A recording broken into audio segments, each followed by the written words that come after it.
J'ai fait 5 saisons au Qatar pour Alban de Mieulle et dans la première partie, les 4 premières saisons pour le cheikh Abdullah Al Thani sous l'égide de Karn et la dernière saison sous la nouvelle entité très puissante du cheikh Al Thani, Watnan Racing, qui est un nouveau venu dans l'acteur des courses mais qui est en pleine expansion et qui n'a pas fini de grossir. Dans les Émirats, il y a course que 6 mois dans la saison, puisque durant l'été, il fait vraiment trop chaud pour pouvoir entraîner et courir.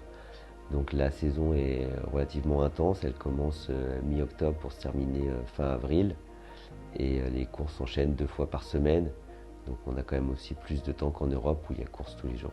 J'ai travaillé pour vraiment une grosse écurie, donc j'ai eu la chance d'avoir été associé à de très bons chevaux. J'ai gagné beaucoup de bonnes courses, beaucoup de derbies. Et j'ai eu la chance de gagner une course le jour de l'Emirs World avec un top sprinter pour Oussama Al-Defa, un entraîneur local qui a eu la chance de tomber sur un sprinter d'un très bon calibre. L'ambiance, les Qataris aiment les courses, ça fait partie de leur passion avec les faucons et les courses de chameaux. Historiquement, ils ont vraiment une attache avec les courses, donc il y a une ambiance assez familiale et chaleureuse sur les hippodromes. Au Qatar, il y a quand même de nombreux propriétaires, même s'ils restent dominés par les familles régnantes, que ce soit les Al Thani, que ce soit Cheikh Mohammed avec la bannière Al-Shahania, le frère de l'émir, Cheikh Johan avec la bannière Al-Shakab. Derrière ces 2 plus grosses entités, de nombreuses familles ont des chevaux, notamment la famille Al-Attiyah, qui est très présente dans les courses, et des plus petits propriétaires où tout le monde essaye d'avoir des chevaux et de challenger ces grosses Kazakhs.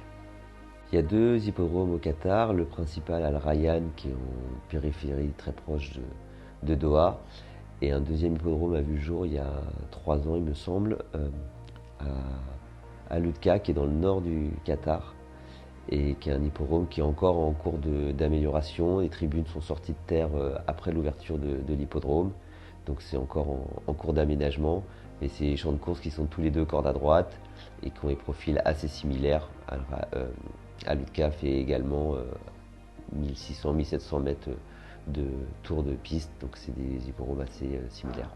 Donc il y a 2 types de surfaces comme on peut retrouver en Europe. Il y a un dirt, l'équivalent d'un dirt, et les gazons.